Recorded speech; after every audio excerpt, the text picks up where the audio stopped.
Bonjour à tous et bienvenue dans ce nouvel épisode du Triplex. Je suis Maxime et je suis ravi de vous retrouver aujourd'hui pour parler d'un sujet qui concerne tous les pros de la location courte durée, aussi bien les exploitants que les conciergeries.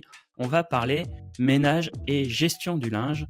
Et pour parler de cette thématique aujourd'hui, j'ai deux invités spécialistes, experts même on va pouvoir dire, de la thématique, puisqu'il s'agit de Benjamin et Ariane, qui pour le premier est le fondateur du groupe Nikita, enfin de l'entreprise Nikita, et Ariane qui est sa directrice des opérations. Ils sont spécialisés justement dans la gestion du ménage et du linge en location courte durée en région parisienne, et ils vont nous parler justement, ils vont partager avec nous leur expertise, leur valeur ajoutée autour de cette thématique. Salut Benjamin, salut Ariane. Bonjour, Bonjour. bonjour tout le monde. J'espère que vous allez bien. C'est un épisode que j'espère très riche parce que c'est une thématique qui est extrêmement recherchée. Et surtout, pourquoi c'est recherché? Parce que c'est une vraie douleur pour les conciergeries et les exploitants. On est d'accord. On va parler justement comme quoi c'est une vraie problématique. On va dire que c'était quoi le titre que j'ai mis?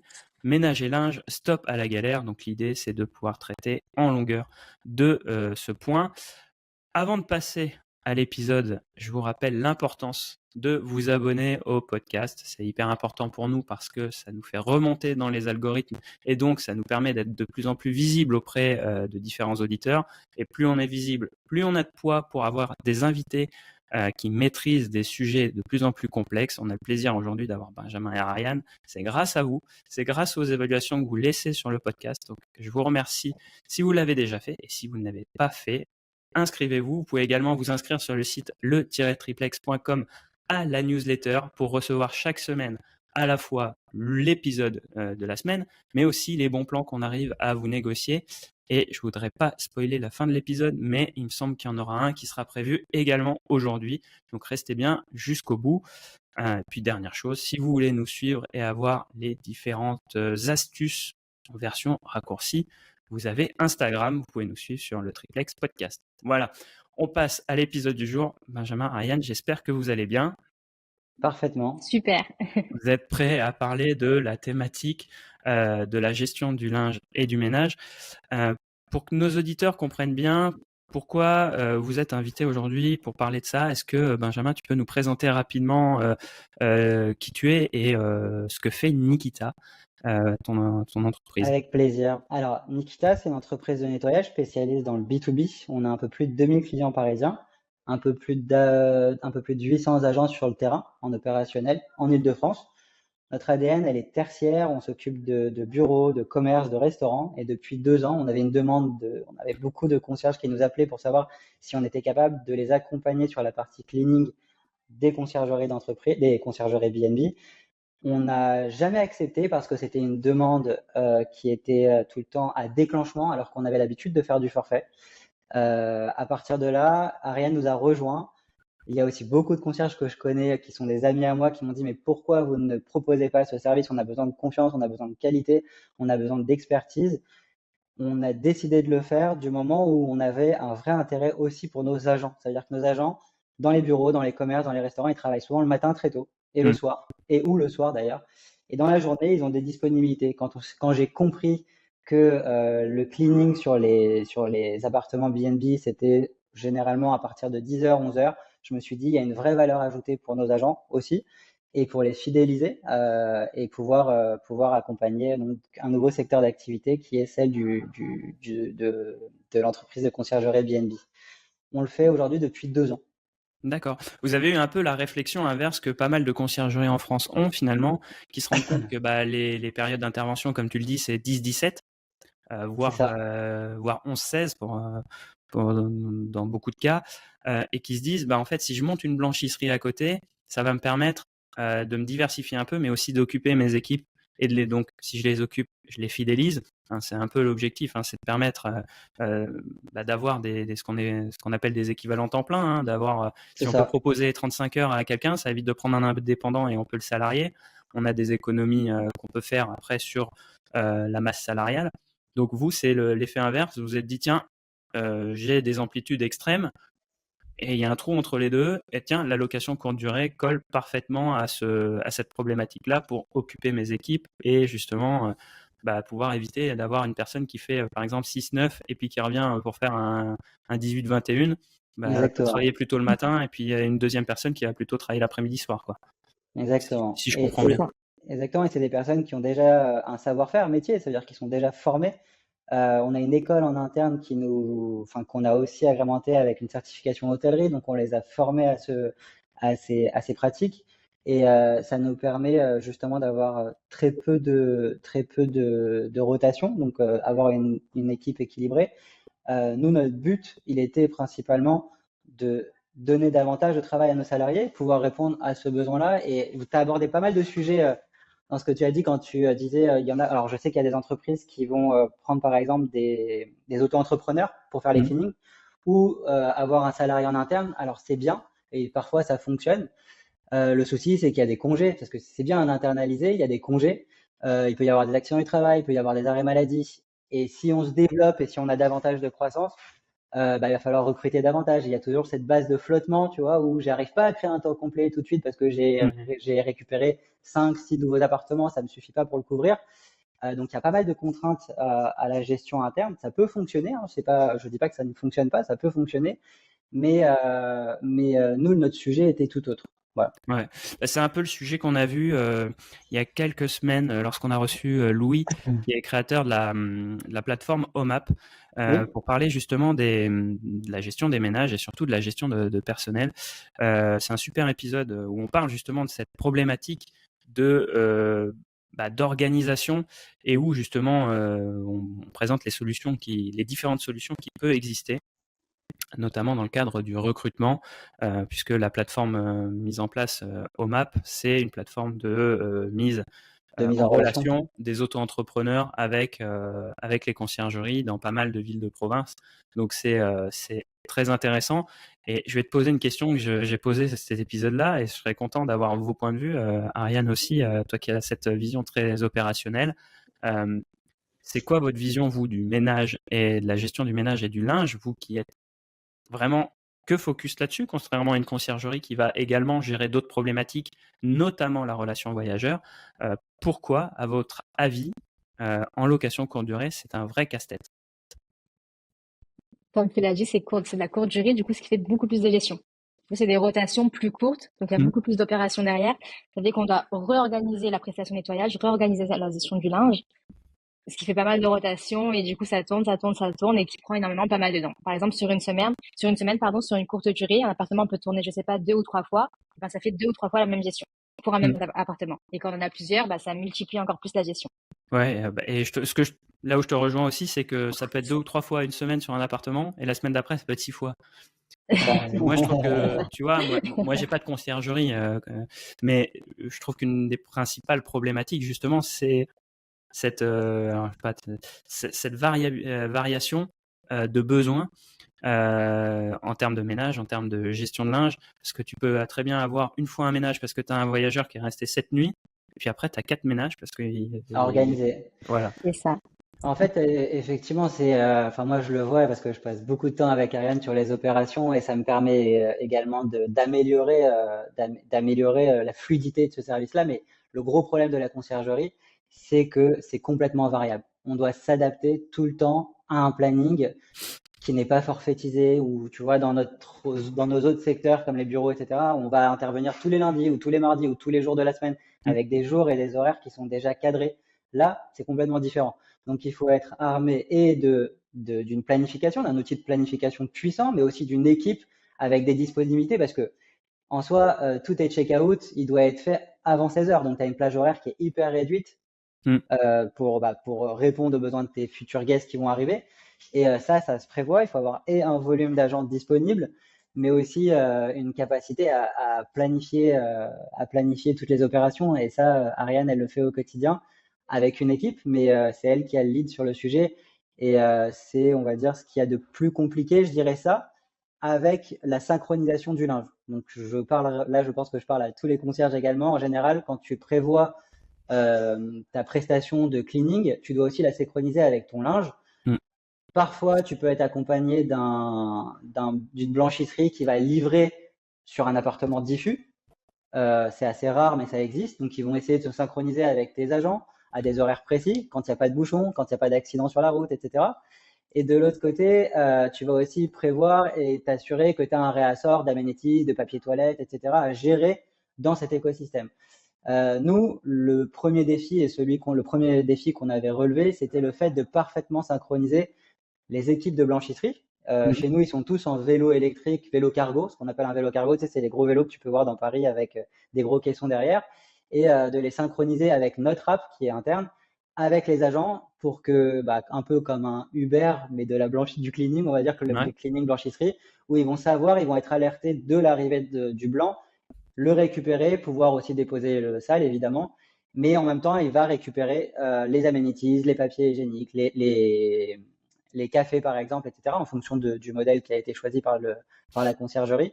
Et ça, c'est le plus dur. Ça, je pense que c'est le plus dur pour une conciergerie. C'est aussi le plus dur pour nous. Sauf que nous, on est ultra focus sur l'exploitation. C'est notre métier et on a l'habitude de le faire au quotidien. C'était un défi à relever puisque la blanchisserie, on en parlera tout à l'heure, on en parlera, je pense, tout à l'heure, mais la blanchisserie, c'est quelque chose qu'on n'avait pas. On avait des prestataires avant. Je développe sur ce sujet ou Bah, tu peux en parler parce que tu vois, je m'étais noté de se dire, c'est quoi les coûts cachés en fait finalement dans le ménage? Parce qu'on pense beaucoup la gestion des ménages et la gestion du linge.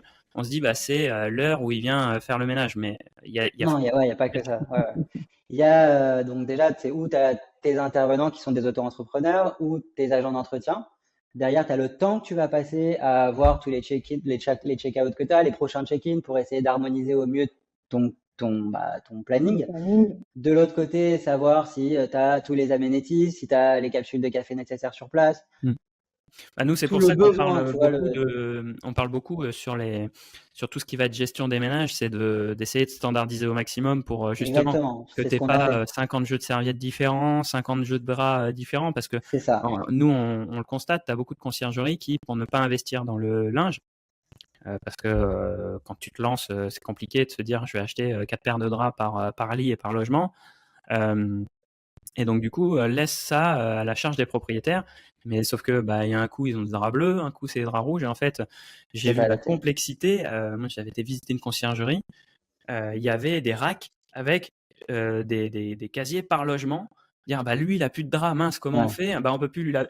Et là tu dis ouais, en fait c'était une charge mentale incroyable. Et tu as beaucoup de conciergeries qui à un moment quand elles veulent faire un step achètent le linge, donc font un gros investissement linge parce que sinon ça devient trop complexe à gérer. Et finalement, la perte de temps en termes de, pour moi, c'est un vrai coup caché, c'est de se dire mais ton équipe quand elle va chercher le linge, si elle doit passer, allez, 2 minutes, tu te dis c'est rien par logement, mais si chaque équipe, si je sais pas, tu as 50 logements, tu as perdu 2 minutes par logement, tu as perdu 100 minutes de main d'œuvre dans la journée, tu multiplies ça par, allez, on va dire qu'il y a 30 jours ouvrés dans le mois, tu as perdu 3000 minutes, C'est énorme. Ouais, ça fait on est 50 d'accord. heures, quoi. Tu as Ah, mais 50 heures de boulot à chercher des draps.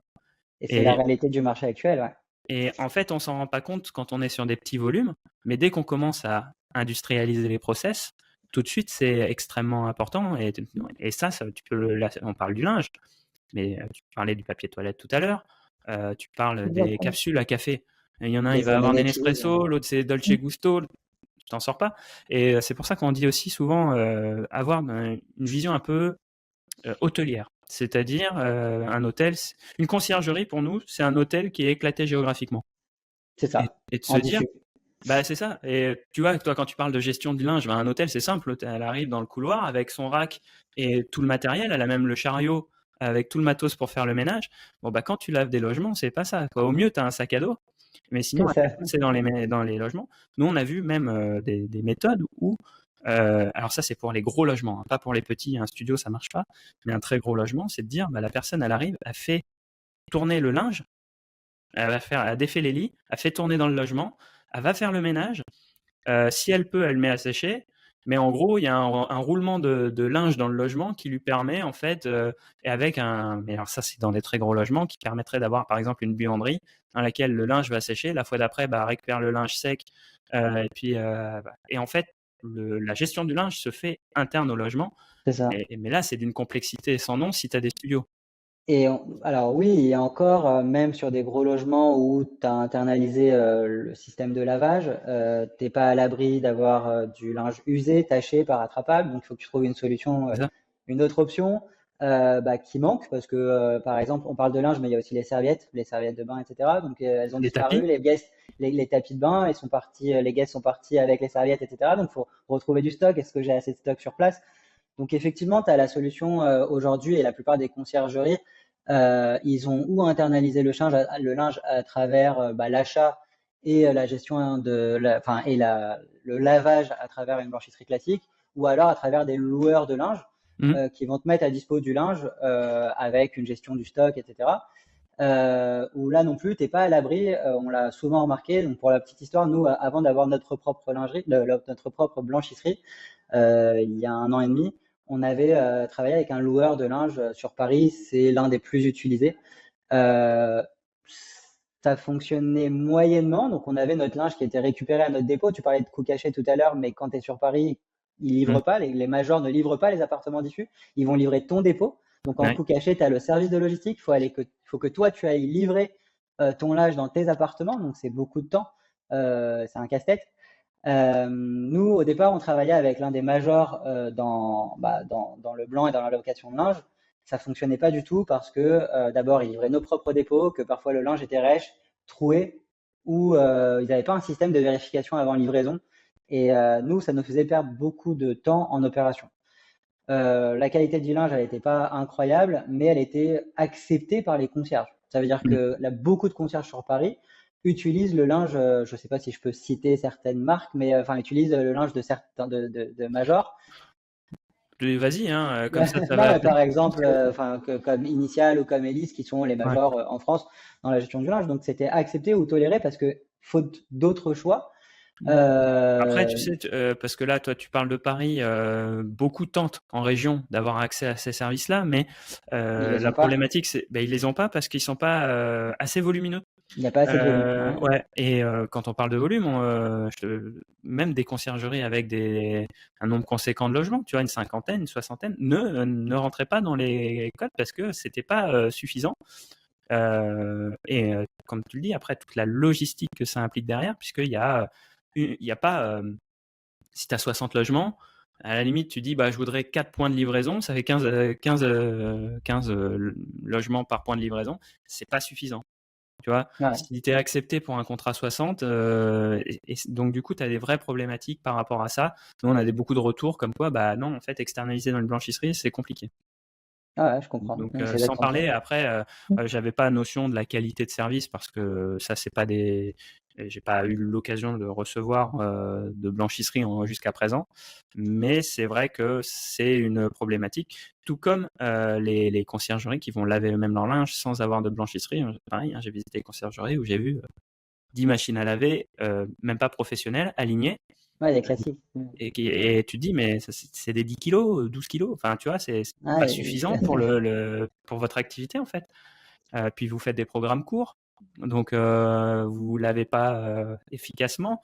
Et, ah, c'est un métier, hein. et derrière, bah, je sais pas si tu peux nous en parler, peut-être Ariane, sur l'impact sur l'activité en elle-même de location courte durée, toi qui es directement en contact des conciergeries, l'impact, Mhm. c'est quoi les conséquences les plus fréquentes d'un linge mal géré? Pour toi qui as une vision plus globale pour les exploitants qui nous écouteraient, qui auraient 1, 2, 3 logements et qui se disent bon, une fois de temps en temps, c'est pas grave d'avoir une serviette tachée, j'arrive toujours à intervenir et la remplacer. C'est vrai que sur une courte durée, on peut se dire que c'est pas grave, la serviette est tachée ou le linge est taché, c'est pas grave, je vais intervenir. Mais en cas d'urgence, d'extrême urgence, ou pareil comme tout à l'heure, une rotation avec la courte durée, etc., ça prend du temps. Si Mmh. tu veux, en termes pour les opérations, on attribue à peu près 60% du temps en termes d'opération pour tout gérer. Donc, si on ajoute les serviettes tachées, le linge taché, etc., ça rajoute encore plus de temps, plus de perte de temps. Si tu veux, au niveau des guests, une serviette tachée n'est pas acceptée. Tout Mmh. simplement parce que post-Covid, le niveau d'exigence a fortement augmenté Mmh. et que les guests s'attendent à des prestations dignes d'un hôtel 4 étoiles. C'est-à-dire que Un guest, par exemple, sur un Airbnb, s'il n'a pas des chaussons, il peut se plaindre. Ah oui, Ouais. alors On peut-être est qu'il à y a des ce niveau-là. différences Paris-Province ou après niveau typologie Les de, de, standards de, peuvent, ouais, de c'est ça. positionnement aussi. Mais tu vois, les chaussons, j'avais pas encore. Ça arrive. Et Ça arrive, demande de d'accord. certains clients, ouais, c'est des clients qui C'est ont ça. après des biens très prestigieux, mais ça arrive Ah oui, voilà, donc on parde de ouais, positionnement assez haut de gamme, ouais. Bah, c'est comme ouais. C'est le ça. peignoir finalement qui va Ou commencer. peignoir exactement, qui est souvent demandé Exactement. mais alors c'est une typologie client très spécifique. On parle par exemple d'un client qui nous fait confiance depuis un moment maintenant, c'est Barnes, qui ont eux des appartements ultra prestigieux avec minimum 200 mètres carrés, avec des prestations très haut de gamme. Et là, effectivement, encore plus. Là, on n'est plus sur du 4 étoiles, on est plus sur du 5 étoiles, voire Palace. Et il faut savoir s'adapter à ce type de prestations. Mais l'impact direct, en tous les cas, ton risque d'avoir une simple serviette tachée, c'est le mauvais avis, une étoile, enfin une étoile ou en tous les cas avoir un mauvais commentaire, et aussi d'avoir une grosse friction avec ton client, en fait, celui qui t'a confié son bien, qui se retrouve avec un mauvais commentaire, qui se retrouve avec une mauvaise note. Si t'as pas fait de négo avec ton guest parce qu'au final il est en train de négocier, ça arrive souvent aujourd'hui, hein, Mm. les guests veulent négocier en disant ah mais moi je veux un prix sur la location parce que vous m'avez pas fourni le service nécessaire. Donc tu as un risque aussi de devoir par exemple rembourser partiellement ou totalement le guest. Donc là encore plus de friction avec ton client propriétaire. Donc si tu veux, le concierge, on s'est rendu compte, à force de discuter avec les concierges, on s'est rendu compte qu'ils sont un peu pris entre deux écosystèmes. Un, leurs guests, ceux qui arrivent dans les appartements, qui eux attendent une exigence importante, et les propriétaires qui eux ont une autre vision, qui est plus une rentabilité, c'est leur bien aussi. Ils veulent que leur bien soit bien noté, qu'il soit valorisé, et donc qui vont être assez durs quand il y a une mauvaise note ou quand il y a un mauvais commentaire, notamment sur le nettoyage ou sur le linge. Ça a un impact direct sur tes Mm. relations clients en tant que concierge. Ouais, c'est vrai que L'impact, elle est très claire. Elle est sur la satisfaction globale, côté guest et côté propriétaire. Donc, c'est la c'est un niveau difficulté important. de la conciergerie, c'est vraiment d'être C'est ça. l'intermédiaire. Après, comme il y a un dicton que j'aime bien, moi, c'est s'il n'y a pas de problème, il n'y a pas de business. Donc, une conciergerie comme vous, en fait, elle est payée pour résoudre des problèmes. On va dire que le voyageur, lui, il paye pour être hébergé dans de bonnes conditions. Par contre, le Ça. propriétaire, lui, il paye pour que le voyageur soit hébergé dans de bonnes conditions. Donc, Exactement. il y en a, il y a la manière hein, d'apporter tes exigences et de comprendre les problématiques du professionnel à qui tu fais appel. Mais c'est vrai que leur exigence provient du fait qu'ils payent pour une prestation et le service minimum. Après, je dis pas qu'il n'y a jamais de cas problématiques. On peut prendre le cas de Samy qui co-anime avec moi le podcast, qui même après contrôle, en fait, c'est un voyageur qui lui a remonté des draps enfin, c'est pas mal lavé, c'était ce qu'on appellerait chez nous du sale propre ou du propre sale, Ok. tu vois. C'est Allez, comme comme quand ça. tu sors tes cuillères du lave-vaisselle, elles sont propres, mais il y a un petit truc qui est resté dessus. Bon, chez toi, tu dis, bon, bah voilà, ça arrive. Mais là, le client qui a payé, lui, son prestataire de ménage qui n'a pas vu, donc du coup, bah, en fait, pour une tâche, il a dû jouer. Et puis en fait, là où c'est un coup caché, c'est que c'est lui qui allait résoudre le problème personnellement. S'il avait dû payer quelqu'un pour le faire à 21h, c'est un coût extrêmement important. Limite, c'est la marge hein, de la nuitée On est qui passe. d'accord.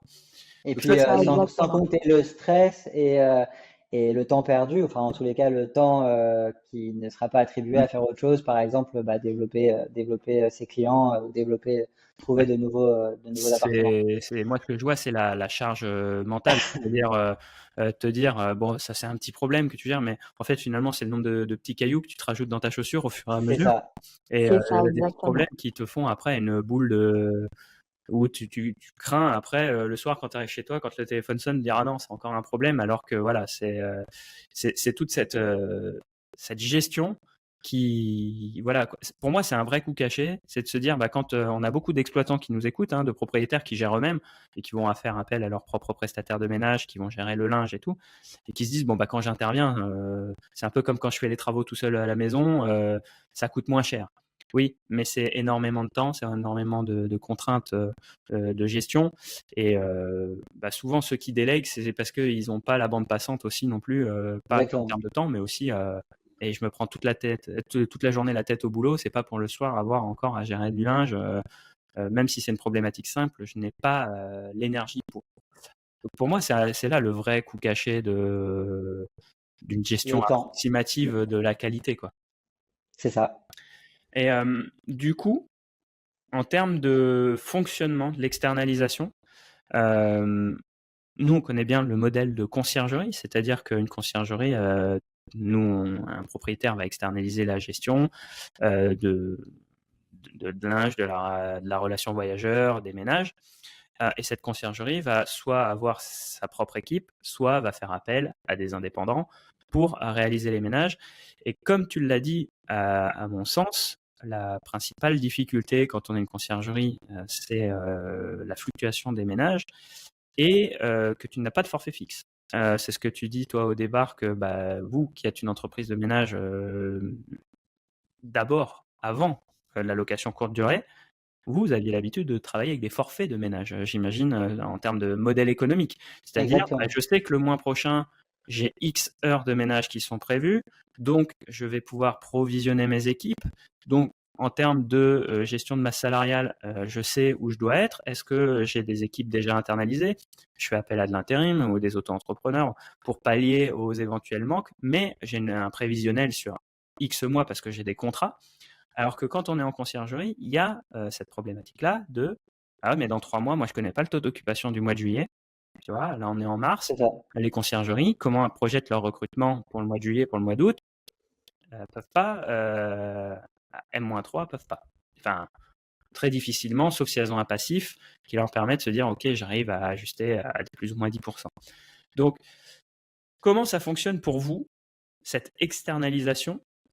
Comment vous gérez cette fluctuation? Parce que finalement, une conciergerie qui va vous confier les ménages et la gestion du linge, eh ben, vous confie sa problématique aussi. Comment est-ce que vous lui facturez un forfait fixe ou est-ce que c'est au ménage? Et comment vous gérez cette Le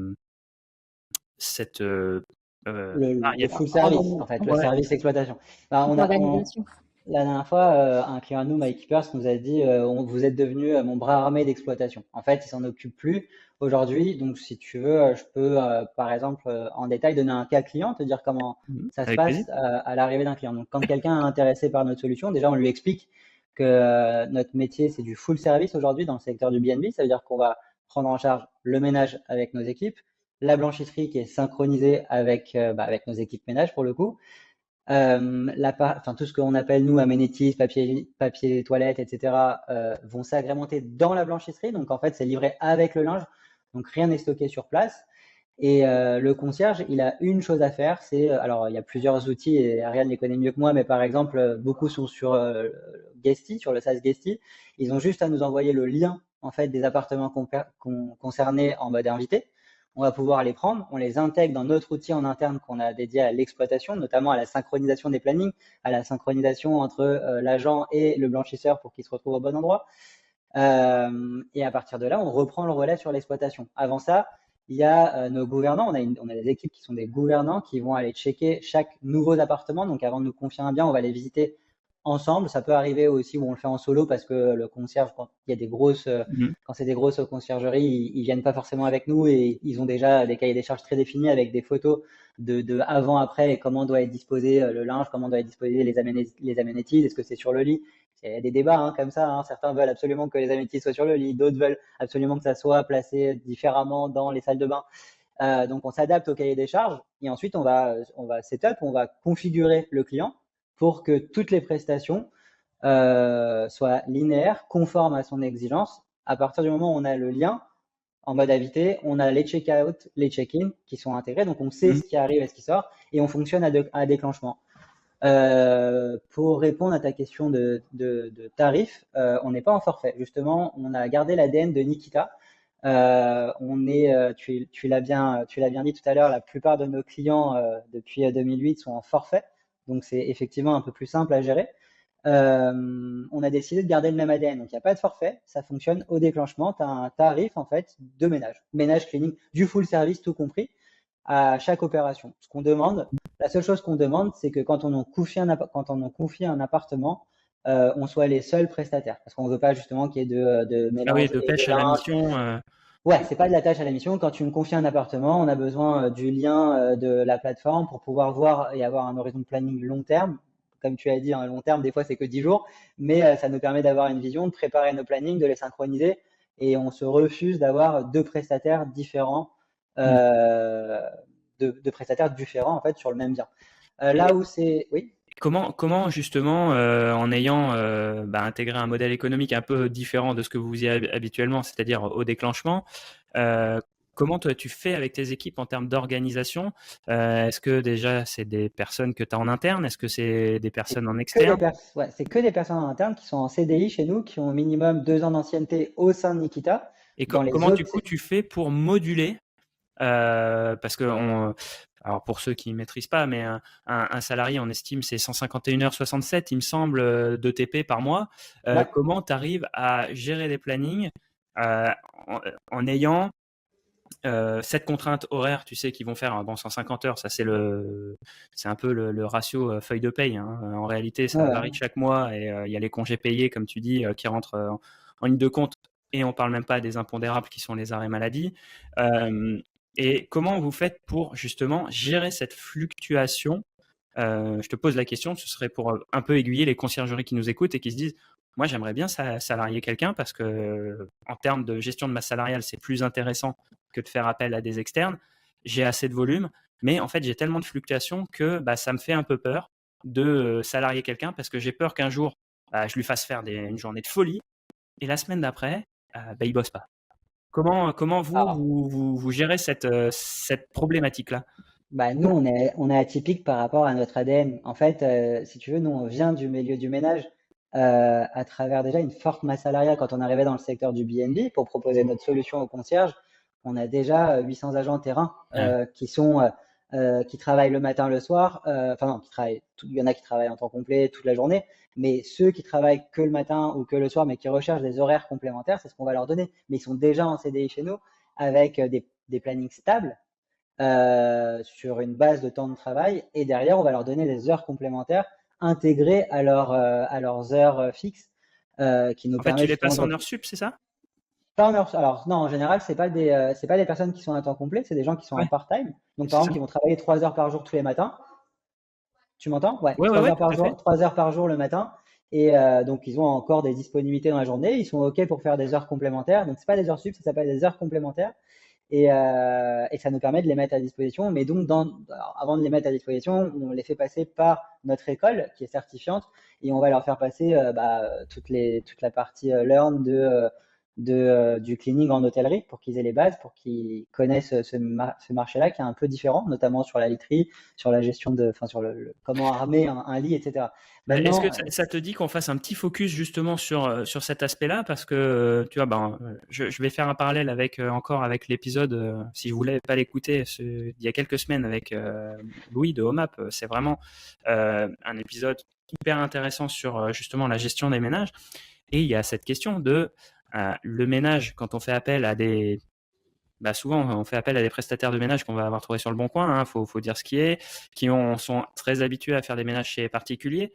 Et beaucoup de conciergeries se prennent un peu les pieds dans le tapis en se disant, mais ça suffit, c'est suffisant comme niveau de qualité, alors que, comme tu le disais, Ariane, en début d'épisode, les voyageurs sont de plus en plus exigeants depuis le Covid, ils ont des attentes hôtelières. Qu'est-ce qui diffère entre un ménage professionnel et un ménage de particuliers? Et je vais le répéter pour ceux qui ne l'auraient jamais entendu, cette anecdote sur les lavettes de couleur. Tu vois, moi, j'ai déjà vu une conciergerie, quand je parle de lavettes de couleur, je ne comprenais pas la différence entre la lavette bleue et la lavette rose, tu vois. Pourtant, pourquoi c'est un enjeu majeur de maîtriser ça aujourd'hui lorsque l'on a une conciergerie ou comme vous, quand on externalise le ménage? Ariane? Alors, pour revenir aux agents, si tu veux, Hmm. tout à l'heure, tu parlais de M-1. Tu sais, par exemple, pour les conciergeries d'entreprise, on ne sait pas si, pour les conciergeries d'entreprise Airbnb, pardon, on ne sait pas quelle est la quantité à venir. C'est-à-dire M-1, on peut pas dire, Hmm. M-3, pardon, on peut pas dire combien de cleaning il y aura, combien d'appartements il y aura. te donner un petit exemple, et en termes de recrutement, ici également des agents de formation, etc. Pour te donner un petit exemple, c'est comme un jeu. Si tu veux, en termes d'organisation, c'est comme un jeu. C'est-à-dire que moi, maintenant, je m'amuse. Avant, c'était très stressant, mais maintenant, je Mm. m'amuse. C'est-à-dire que la semaine dernière, on a eu un rendez-vous avec Benjamin pour une visite d'un immeuble. Cet immeuble-là qu'on a visité la semaine dernière, on le commence demain. Mais il y a 2 semaines, ça, on ne le savait pas. Donc forcément, on doit tout armer. C'est-à-dire qu'on doit savoir si on a le nombre d'agents formés nécessaires, combien il y aura de cleaning à venir. Par exemple, demain, combien il y aura de cleaning. Dans un premier temps, on aura déjà l'accès à la plateforme. C'est-à-dire que, comme a dit Benjamin tout à l'heure, on est déjà autonome sur tout ce qui est planification des cleanings, etc. Mais il faudra avoir accès cette fois-ci aux appartements Mm. de l'immeuble. C'est-à-dire qu'il faut que la conciergerie nous donne accès à l'appartement sur Guesty, par exemple, comme plateforme. Et puis par la suite, nous, de notre côté, ce qu'on va faire, c'est qu'on va armer nos agents. C'est-à-dire qu'il y aura des agents qui sont formés au Airbnb classique, c'est-à-dire au bien diffus, et d'autres agents qui seront formés aux immeubles. Donc, c'est-à-dire qu'il faut connaître ces agents, connaître ces points-là. Et puis par la suite, si on est en manque d'agents formés, on prendra des agents qualifiés sur nos 800 agents, du coup, qu'on formera à l'école, et puis par la suite, qu'on formera sur terrain. Parce que forcément, l'école ne suffit pas avec tous les standards hôtellerie qu'on a. Il faut également les former sur terrain, et pour ça, on a nos superviseurs qui nous accompagnent. Ok. Et quand tu parles de biens diffus et d'immeubles, c'est-à-dire que tu fais la différence entre un immeuble où il y aurait plusieurs locs, Oui. et donc là, ça s'apparente presque à un hôtel, finalement, C'est ça. où tu C'est vas ça. avoir le matériel quasiment sur place pour tous les logements. Exactement, Et, c'est pas la même gestion.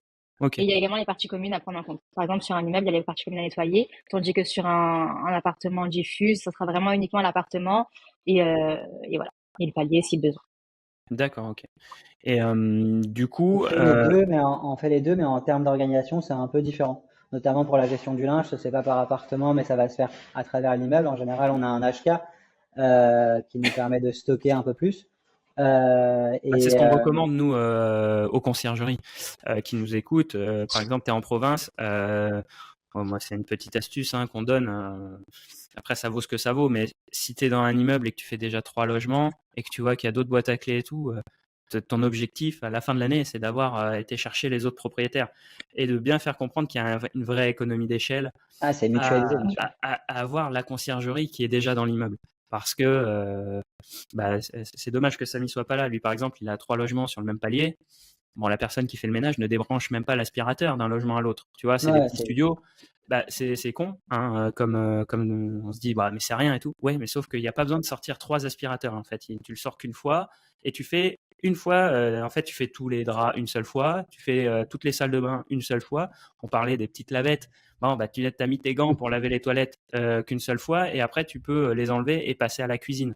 Alors que si tu fais logement par logement, en fait, c'est un peu, c'est du Fordisme. Tu vas On est d'accord. aussi optimiser chaque tâche et éviter la perte de temps dans les mouvements parasites, dans les déplacements. Dans un studio, des fois, tu peux te retrouver avec 50% de ton temps, c'était le temps d'arriver sur place.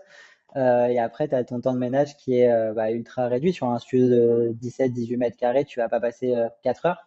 Et tu vas par contre, tu peux passer 1 heure dans les bouchons quoi, pour y arriver. Vous faites de l'hôtellerie aussi ou pas du tout? Très peu. Très peu. Mais c'est quoi la durée moyenne d'une chambre d'hôtel, de nettoyage d'une chambre d'hôtel, sachant qu'il n'y a pas de cuisine 72 heures. Combien? 72 heures. 3 jours. Pour une. Non, c'est pas compris. Non, excuse-moi, le temps de. Le temps de cleaning. La durée moyenne de nettoyage d'une chambre dans un hôtel et d'un appartement, d'un studio qui serait de taille équivalente. Alors, dans un hôtel, c'est très intéressant comme comparaison. Dans une chambre d'hôtel type classique, genre 3 étoiles, donc je te donne, tu vas comprendre pourquoi après, on parle de 11 minutes par chambre. Donc c'est de l'abattage, c'est c'est un rythme très soutenu avec des gouvernantes par étage, etc. Donc ils ont très peu de temps pour faire beaucoup de chambres, mais après c'est ultra processé dans les chambres, dans les hôtels. Sur un studio classique B&B de taille équivalente, on va dire un 17-20 mètres carrés, on va mettre 1 heure de ménage.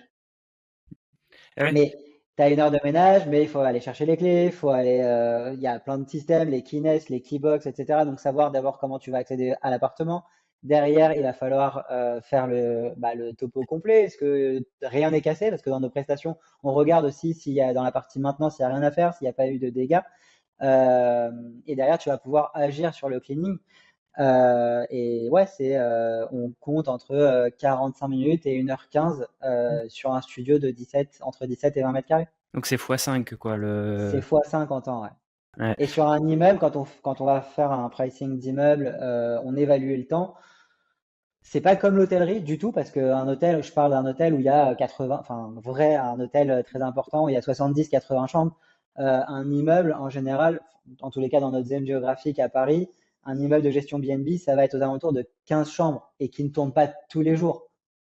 Il n'y a pas des check-in, check-out tous les jours. Dans un immeuble où tu as 80 chambres, tes équipes, elles sont rodées et tu as forcément t'as au moins 15-20 check-out jour.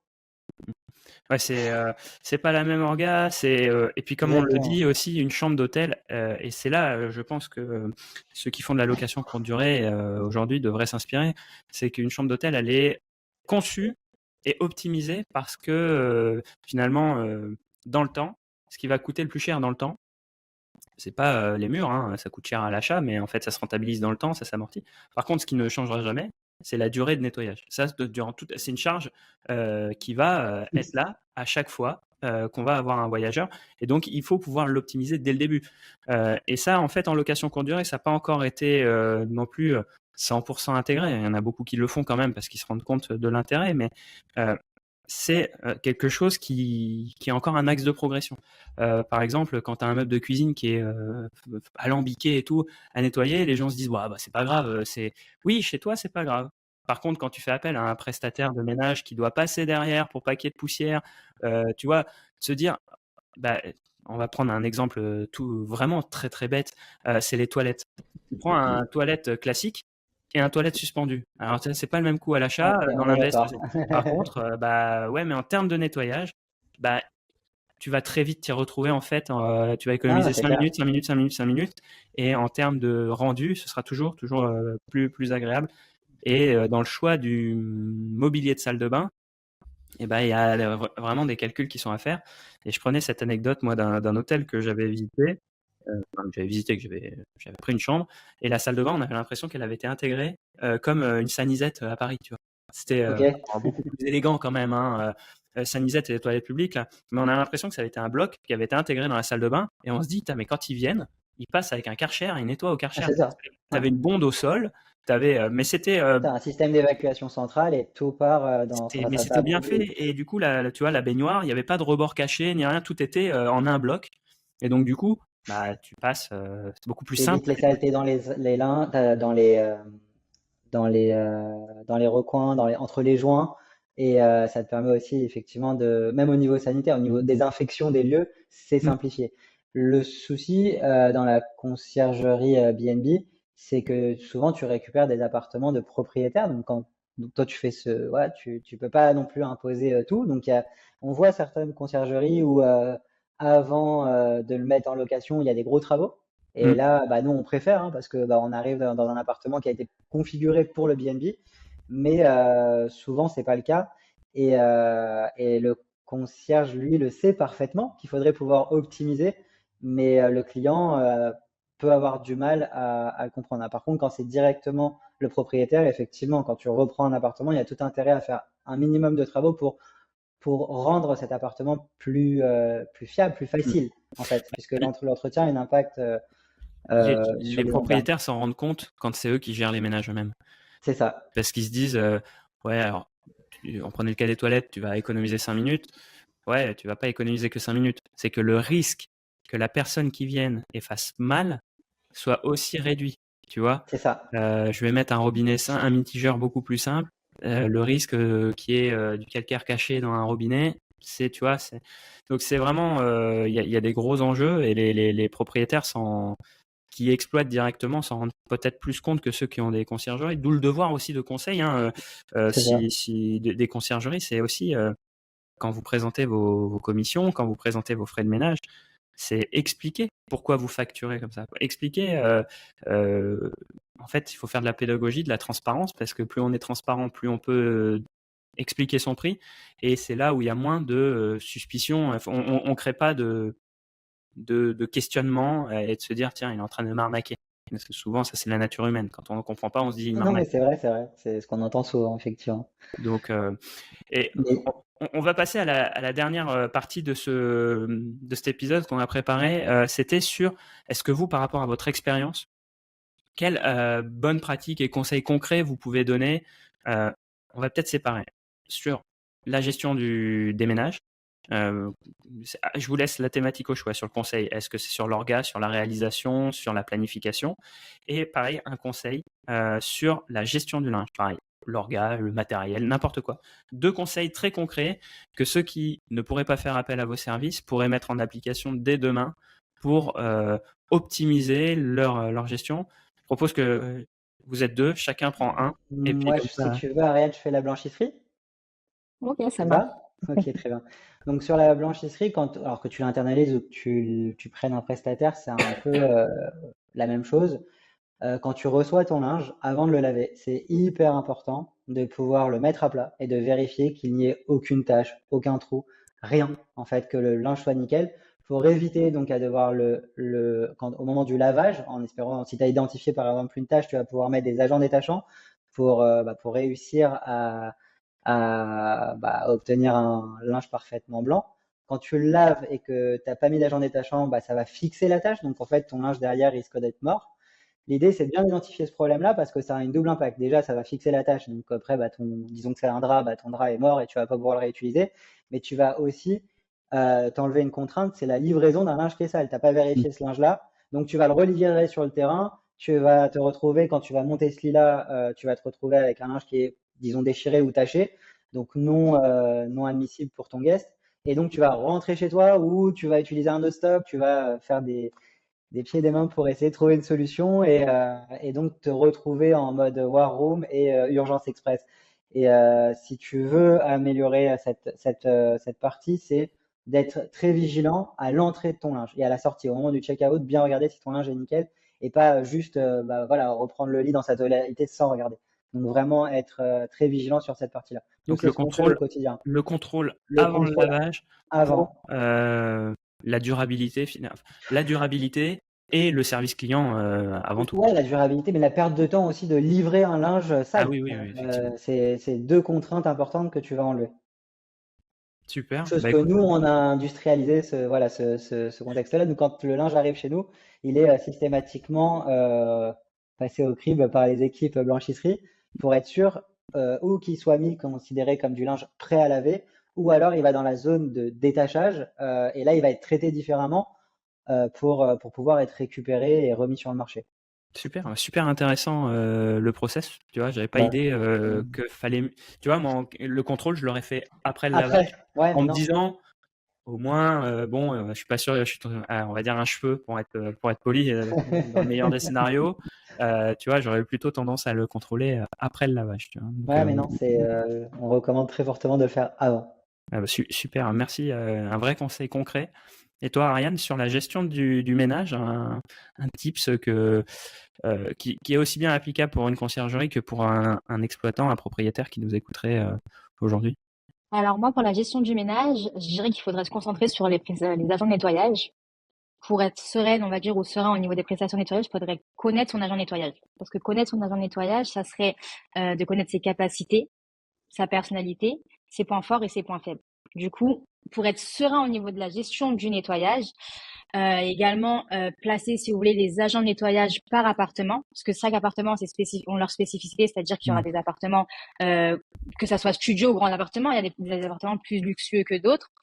Faut savoir quel agent de nettoyage placer dans cet appartement-là. Donc connaître un agent, c'est savoir s'il est rapide et s'il a les capacités de faire un cleaning normal, un deep cleaning et s'il est dans les détails. D'accord. Ça, c'est les conseils que je donnerais. Si on veut être serein, si on ne veut pas stresser au niveau du nettoyage, si on veut être serein et savoir que la prestation sera correctement faite et que le guest sera ravi de rentrer dans l'appartement, c'est le conseil que j'ai à donner.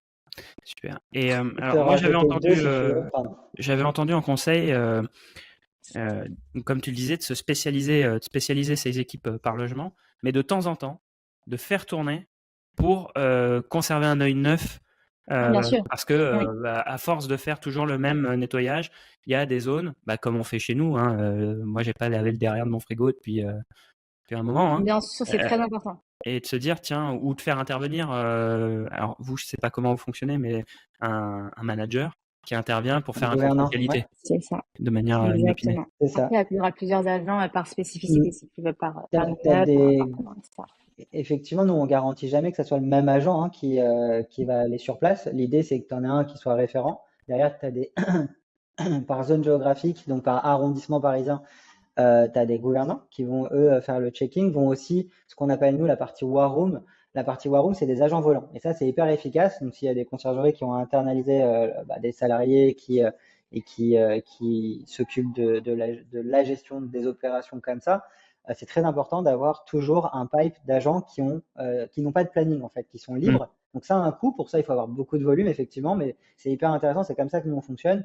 Nous, on a une war room avec des équipes volantes qui sont sans planning et qui vont pallier justement à un agent qui va nous dire je suis dans le métro, c'est bloqué, il y a une grève ou il y a un accident ou enfin il a une contrainte personnelle qui fait qu'il ne pourra pas aller faire ce cleaning-là.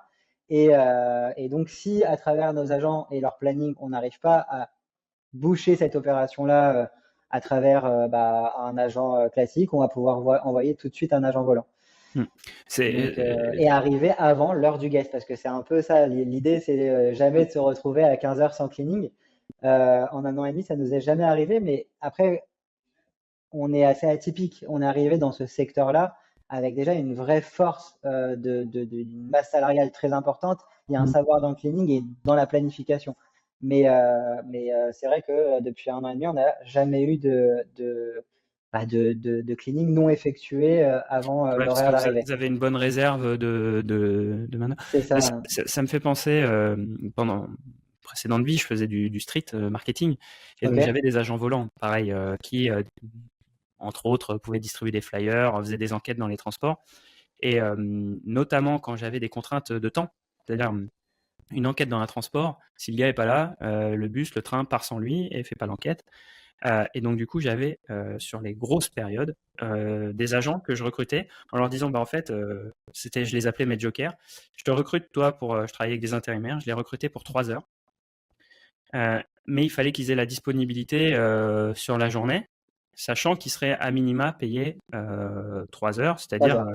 si en fait le matin tout le monde est là, tu repars chez toi, tu auras travaillé 1 heure, tu seras payé 3. Voilà, c'est ma compensation pour le fait de te demander de te bloquer une partie de la journée. Et par contre, si j'ai quelqu'un qui est absent, tu feras une journée complète.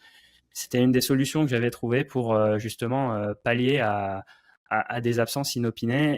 Et parce qu'après, une fois que la personne est en route, bon, elle est en route, il peut y avoir des retards, des choses comme ça, mais c'est souvent les prises de service où c'était pour moi le plus problématique. Et donc, il fallait que j'ai quand même, comme tu disais, des agents volants capables d'intervenir un peu partout.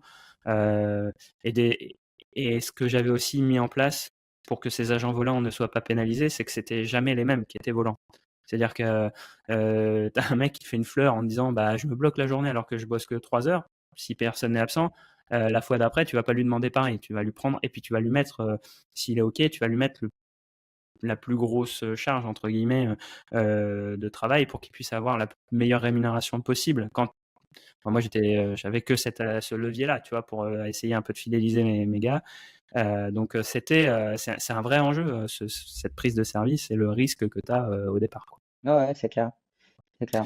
Mais Hum, je peux te rajouter un tip si tu veux, parce que j'y pense pendant qu'on échange. C'est sur la partie opération, quand tu récupères des clients, donc des propriétaires qui te font confiance et tu récupères leurs biens. Il faut pas rentrer dans ce jeu d'accepter les conditions clients hum, à tout prix, en fait, parce que derrière, tu te retrouves avec un parc qui est complètement différent. Lui, il veut telle marque d'amenities.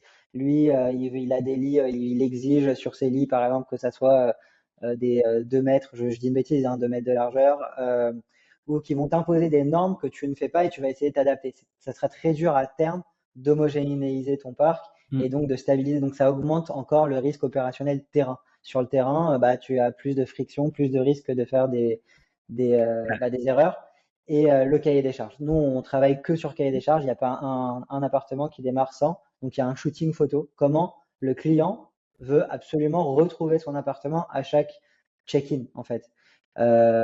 Où tout est disposé, de quelle manière et quelle est la liste de contrôle, que ce soit au niveau maintenance ou au niveau cleaning, qui doit être établie pour qu'on puisse la respecter. Ça, c'est très important parce que c'est des règles de base qui te Mm. permet aussi d'être toi très précis, même à distance. Les concierges sont énormément à distance pour gérer les opérations. Il faut que tu puisses connaître chaque appartement par cœur. Et pour Mm. ça, nous, on a catégorisé tout et ça nous change la vie. Bah, je reconnais, j'aime bien ton conseil de se dire, alors je dis pas qu'il faut pas aller vers son client et s'adapter. C'est le propre de la prestation de service, c'est de s'adapter aussi. Mais il y a un moment où tu as aussi un standard et quand tu sors un peu de ce standard-là, chaque pas que tu fais en dehors de ta zone d'excellence, on va parler comme des consultants.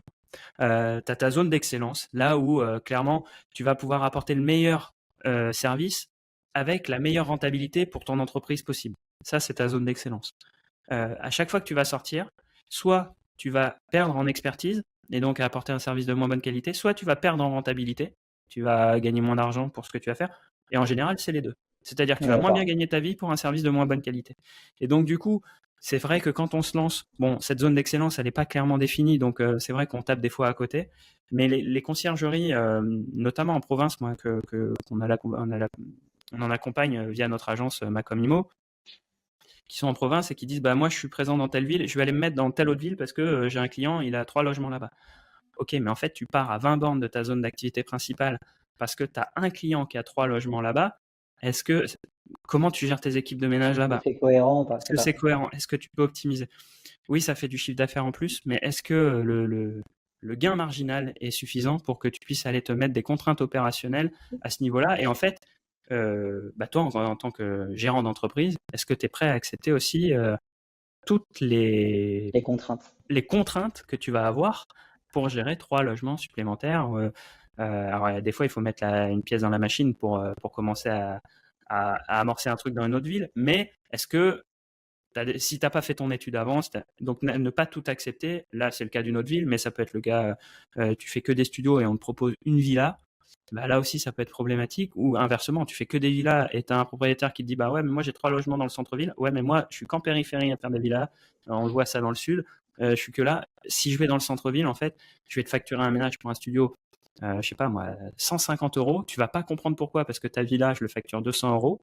Mais ouais, mais moi, en fait, les gars qui sont pris dans les bouchons à Marseille entre 10h C'est et pas la 13h, même. bah, faut bien que les gars, je les paye pendant qu'ils attendent d'accéder au logement.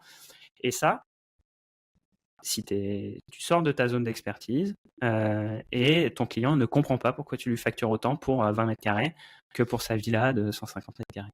Donc, c'est un super conseil, là, Benjamin, parce que tu vois, bah, des fois, pour progresser, il faut savoir aussi, je pense, savoir dire non. C'est Donc, ça. c'est C'est un important. super truc. Euh, on approche de la fin de cet épisode. Euh, on a parlé beaucoup de la valeur ajoutée, de l'externalisation du ménage. Est-ce que vous pouvez nous parler quand même un peu de Nikita, qui vous êtes, où est-ce que vous intervenez, comment vous fonctionnez? J'ai noté que vous aviez 800, plus de 800 personnes aujourd'hui dans vos effectifs. Mais si tu peux nous en parler, si vous pouvez nous en parler un peu plus pour que les auditeurs qui nous écoutent, qui sont en région parisienne, si ça les Ouais, intéressait de vous contacter. bien sûr. Alors, nous, aujourd'hui, effectivement, on agit sur toute l'Île-de-France. Notre prestation, c'est du full service. Donc, on va pas se synchroniser avec des prestats externes comme comme d'autres blanchisseries, etc. Donc, ce qu'on va proposer, c'est d'être concrètement votre bras armé d'exploitation, enfin d'opération extérieure. Donc, on va prendre en charge le linge, le nettoyage, les amenities, les papiers hygiéniques, les capsules de café et autres, thé, etc., en fonction des packs souhaités. Donc, on va configurer votre pack ensemble. Et derrière, bah, on l'a un petit peu dit tout à l'heure, mais vous nous confiez les liens en tant qu'invité pour qu'on puisse avoir les check-in, check-out. Et on va s'occuper concrètement de l'exploitation de vos biens Airbnb. Et on a, aujourd'hui, on peut dire, on est des experts dans ce secteur-là parce que depuis ça fait 17 ans qu'on existe, mais depuis 2 ans, on gère. Aujourd'hui, je pense que la semaine dernière, Ariane, je pense qu'on a fait à peu près 80-85 check-out jour, donc beaucoup de volume. Et on est armé pour recevoir davantage d'appartements. Donc, Et vos on peut clients, vous c'est accueillir. qui? C'est que des conciergeries ou vous avez aussi des propriétaires? Les deux, on a tout à l'heure, Ariane vous a parlé d'un immeuble, c'est un propriétaire directement qui lui va gérer qui va gérer ses guests et qui a embauché en tous les cas pour gérer ses guests et pour gérer la plateforme pour les mises en location et qui nous a confié directement la partie exploitation. Et L'apport, du coup, vous fonctionnez, on est d'accord, que sur un forfait, vous n'avez pas de commission sur... ah non, pas du tout. On n'est pas une conciergerie d'entreprise, hein. Nous, on est vraiment expert en exploitation. Donc, en fait, on s'adosse, on est partenaire des conciergeries et on facture à déclenchement. D'accord. Et, Ouais. et petite question bête, mais pourquoi vous n'êtes pas une conciergerie du coup? Parce que c'est pas notre métier. Ce n'est pas notre métier. Nous, on a vocation à gérer de l'exploitation. On a on a déjà assez de travail en exploitation. Il y a quand même il y a un énorme travail qui est effectué par les concierges derrière, qui est la gestion des guests, la gestion des mises en location, etc. Donc nous, on est depuis 17 ans experts dans le cleaning, depuis 2 ans experts en cleaning, blanchisserie et logistique, donc livraison du dernier kilomètre. C'est déjà bien assez comme ça et on Donc vous souhaite rentrez pas en s'émanciper. concurrence avec une conciergerie, quoi. C'est vraiment le... Non, pas du tout. Au contraire. Au contraire, aujourd'hui, il y a plusieurs conciergeries. Aujourd'hui, il y a une quarantaine, une cinquantaine de conciergeries qui nous font confiance. Euh, les retours qu'on a sont ultra positifs. Je pense à MyKeepers, à YS Conciergerie ou à d'autres qui sont hyper satisfaits des prestations et qui nous disent, surtout MyKeepers, qui est l'un de nos premiers clients, qui nous dit à une époque, je vous prends un exemple, il a 80 appartements à peu près dans Paris. C'est un ami proche, donc c'est celui qui m'a vraiment poussé à essayer de m'intéresser davantage à ce secteur-là. Et il m'a dit, et à chaque fois déjà quand je le vois, il est tout le temps sur son téléphone, sur WhatsApp ou en train d'appeler son staff tout simplement parce qu'il a toute la journée des appels intempestifs de guests qui sont un problème, de cleaning où il y a eu un souci, il faut s'organiser, il faut gérer son planning et s'occuper de l'opérationnel, etc. Aujourd'hui, il travaille avec nous à 100%, donc il nous a donné au départ 4 biens, 5 biens, et au fil du temps, il a commencé à réduire son prestataire de linge, qui est l'un des majors actuels, il a commencé à le réduire progressivement. Et aujourd'hui, on a tout son parc. On a repris aussi des salariés de cette entreprise-là, puisqu'il y avait plein de salariés dans lesquels il était satisfait, donc on les a repris. On leur a donné davantage de travail au sein de Nikita dans des horaires qui ne correspondent pas à du Airbnb, donc ça leur donne plus de temps de travail dans sa généralité, une meilleure rétention agent. Ils restent plus longtemps avec nous, ils sont en confiance. Et si vous voulez, aujourd'hui, il nous dit, maintenant, je peux vraiment me poser la question de développer. Parce que quand même, l'idée même d'une conciergerie d'entreprise, c'est de développer son business, de trouver de nouveaux propriétaires pour encore grandir. Aujourd'hui, il est assez serein pour passer le cap de plus de 100 appartements et il sait qu'au niveau exploitation, il est baqué. Ouais, et puis il Au peut se niveau focaliser aussi sur, comme une sur ses conciergerie, guests, ça fonctionne à la commission. Il va pouvoir se focaliser à la fois, ouais, comme tu le dis, sur les voyageurs. Il va pouvoir se focaliser aussi sur l'amélioration de la rentabilité des logements qu'il gère. Parce qu'on n'en a pas parlé, mais une conciergerie qui va passer 90% de son temps à gérer les ménages, c'est ça lui ça. laisse 10% de son temps pour gérer son revenu management. Et donc, du coup, ses taux Et d'occupation son dev. Et son dev. et son dev en plus, et de se dire que on ne gère plus les ménages et on va maximiser son taux d'occupation parce qu'on va avoir une meilleure gestion de prix, on va être capable d'aller solliciter les clients pour vendre les nuits orphelines, qu'on va pouvoir aller, là on va aller maximiser le chiffre d'affaires de ses clients existants et donc ses commissions. Et si en plus, avec ce temps qu'on a réussi à se libérer, la marge qu'on arrive à générer en plus, on a en plus du temps pour aller développer de nouveaux clients propriétaires parce qu'on a des résultats sur l'optimisation déjà des biens qu'on gère, c'est un vrai plus. Nous, c'est un peu une des contraintes qu'on voit dans le modèle de la conciergerie actuelle, c'est que les contraintes opérationnelles sont tellement fortes que les conciergeries n'ont pas la ressource nécessaire pour optimiser le parc C'est ça. qu'elles gèrent. C'est ça. Donc, Mais c'est assez flagrant, hein. Nous, dans la plupart des clients que l'on a, ils nous disaient que la gestion des opérations, sans compter les guests, c'était au moins 60% de son temps. 60% de leur temps. La synchronisation des agents, des blanchisseries, de la gestion de la blanchisserie, des impondérants, etc., de la maintenance, tout ça, ça représentait à peu près 70% de leur temps.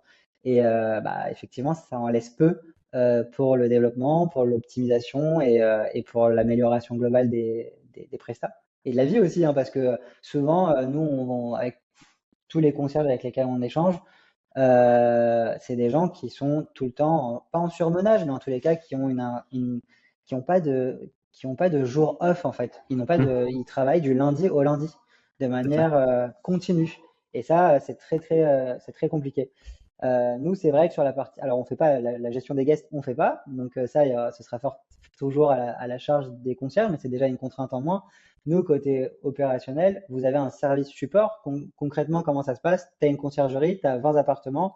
On va créer dans notre SaaS le type client et les besoins, comment tu configures chaque appartement. Derrière, on ouvre un groupe WhatsApp qui s'appelle une communauté avec l'ensemble des appartements qui vont être dans cette communauté-là.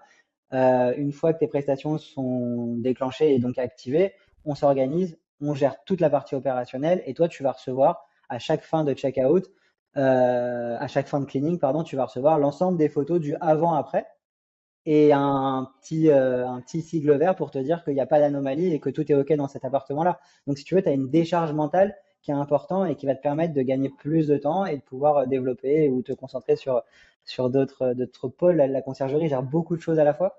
Et nous, on aime bien dire en soi qu'on est le bras armé opérationnel des conciergeries et ça fonctionne bien. C'est hyper intéressant comme modèle parce que bon, j'espère que c'est duplicable et que c'est pas juste du fait de la concentration parisienne, mais je pense qu'il y a plein de grandes villes en France qui vont pouvoir avoir le volume suffisant pour pouvoir travailler de cette façon-là, mais c'est un vrai enjeu pour aussi bien les conciergeries que les exploitants, c'est d'arriver à trouver le bon partenaire pour justement, en fait, c'est le nerf de la guerre. Hein. Moi, j'ai le C'est ça. sentiment, en location courte durée, on vend un hébergement, donc on doit répondre à un besoin primaire qui est celui de dormir et de dormir au sec, au propre.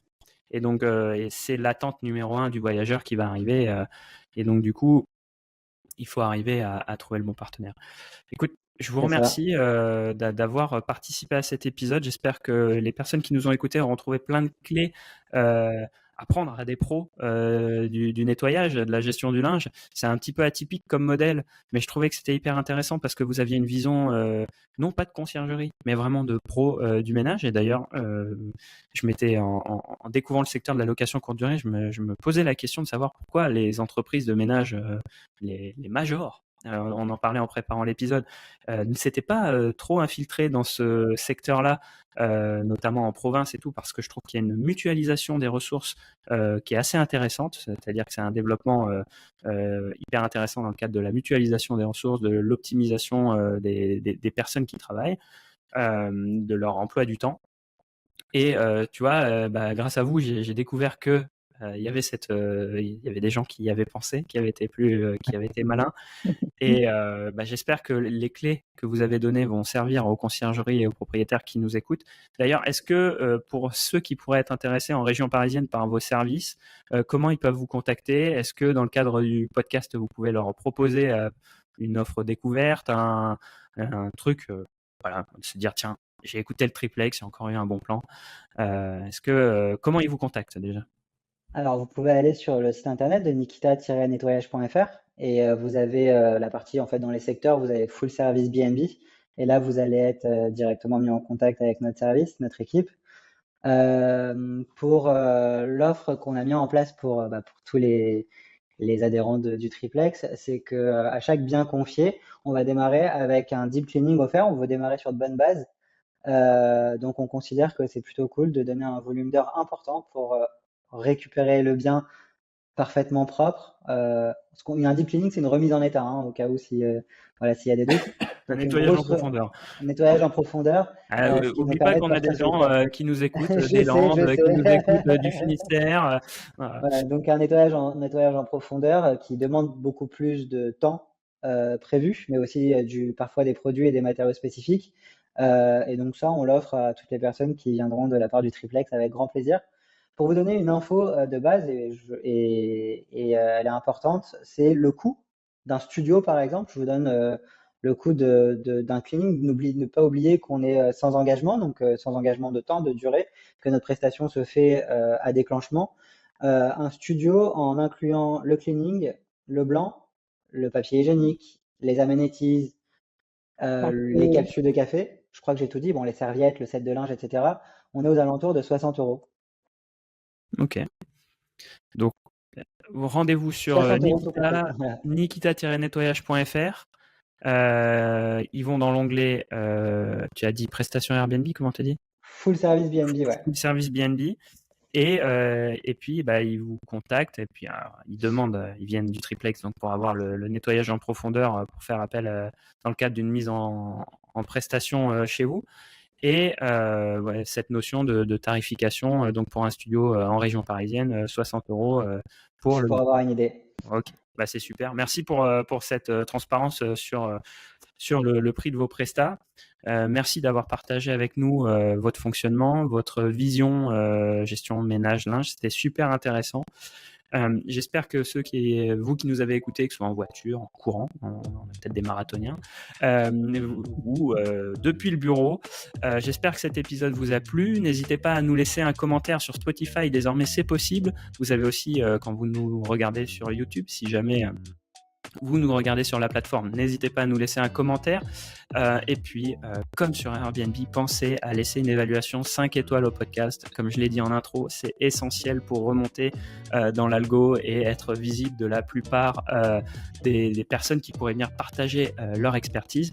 Et puis, ça vous permettra aussi, en vous abonnant, d'avoir accès à tous les épisodes et surtout de bien rester connecté parce qu'on a quelque chose qui se prépare et ce serait dommage que vous le loupiez. Je vous en dis pas plus parce que tant que c'est pas enregistré, voilà. Mais restez bien à l'écoute, il y a quelque chose qui arrive et je pense que ça va vous plaire. Merci Benjamin, merci Ariane. Merci beaucoup, merci à vous.